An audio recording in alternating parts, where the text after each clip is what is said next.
Dernièrement, le 10 janvier dernier, il y a eu une rencontre du comité sur les aéroports régionaux de l'Union des municipalités du Québec.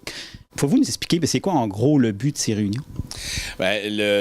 L'UMQ, donc l'Union des municipalités du Québec, a décidé il y a de ça, je vous dirais, presque 1 an et demi, 2 ans, de traiter de la problématique des aéroports régionaux.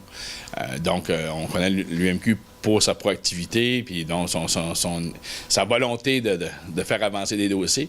Puis l'UMQ, les membres de l'UMQ, les municipalités membres de l'UMQ, ce qu'ils trouvaient, c'est qu'il y avait une situation aberrante, une situation problématique au niveau des aéroports régionaux, concernant principalement le coût du prix du billet et aussi au niveau des infrastructures. La majorité des villes où il y a des aéroports, c'est les villes où les MRC qui sont propriétaires des aéroports. Donc, ils se doivent absolument de maintenir à niveau toutes les infrastructures qui tournent autour des aéroports, les équipements, soit le pavage, que ce soit les arrêts aux gares, le personnel, s'assurer d'avoir du personnel qualifié, et aussi l'entretien hivernal au niveau des pistes, l'entretien estival aussi. Donc, ils ont un coût important, puis il n'y a jamais eu d'investissement ou de support du gouvernement à ce niveau-là, au même titre que nous soutenir pour faire une rue pour l'aqueduc, l'égout, pour entretenir nos infrastructures dans nos municipales. Fait, principalement, c'est ces 2 points-là. Fait que les pressions, en tout cas le travail qui a été fait par le comité, c'était de faire état de cette situation-là auprès du gouvernement et faire des propositions, des recommandations pour tenter de s'en sortir. Initialement, c'était apporté comme ça. Vous avez amené plusieurs points importants. Pouvez-vous nous en résumer? Oui, c'est ça. Ça tourne un peu ce que je viens de dire. C'est-à-dire que ce qui ressort principalement, c'est que les prix des billets, contrairement à d'autres régions, on fait souvent la comparaison là, que ça coûte aussi cher d'aller faire Gaspé-Montréal que d'aller à Cuba par Montréal. Donc, c'est à peu près le même coût du billet. Ou même moins. Ça dépend au niveau de quelle destination dans le sud qu'on prend, mais des fois, ça peut être moins.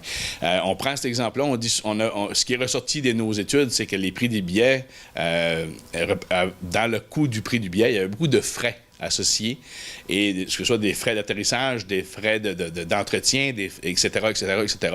Et aussi, c'est très taxé au niveau des coûts. Donc, ceux qui transportent, donc les transporteurs, sur un billet, je vais donner un exemple, sur un billet de 550 en réalité, il peut avoir tout près de 200 à 300 de frais de taxation.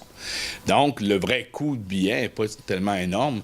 Fait que les compagnies aériennes qui font du transport interrégional, ça leur prend un gros volume pour pouvoir absorber tous les frais et les coûts aux opérations régionales. L'autre élément, c'était beaucoup au niveau des infrastructures, comme je l'ai mentionné tantôt, aller chercher de l'aide. Ce qui ressort aussi, c'est les incitatifs. Donc, dans les rapports qu'on a eus, c'est beaucoup ça. Ce qui ressort de la rencontre de la semaine dernière, je vous dirais, on tourne encore autour de toutes ces situations-là, mais on nous a exposé sous d'autres angles. Donc, Air Québec est venu nous rencontrer.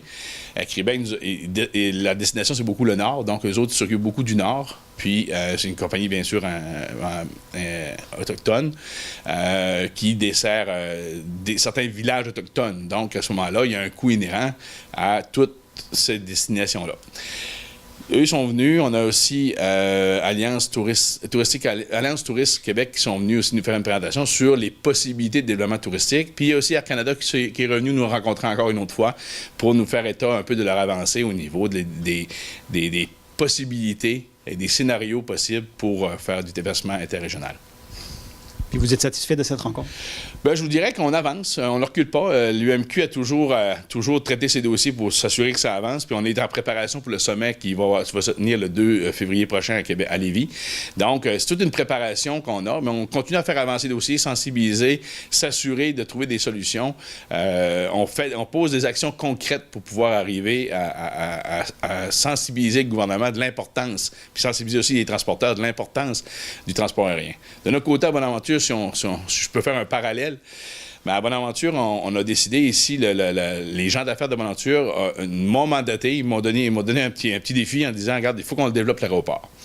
Puis on se réunit actuellement pour tenter de mettre des choses en place, puis on va se diriger vers la région. Donc, la région de Baie-des-Chaleurs l'aéroport de Bonaventure est un outil de développement pour la région. Fait qu'on essaie de faire juste une petite mise en place des différentes actions potentiellement susceptibles d'être réalisées. Puis on va se diriger par la suite vers la région de la Baie-des-Chaleurs pour aller chercher des partenaires, aller chercher des gens qui souhaitent développer l'aéroport aussi. Donc, pour s'assurer de faire de l'aéroport de Ventura un outil de développement essentiel de notre communauté.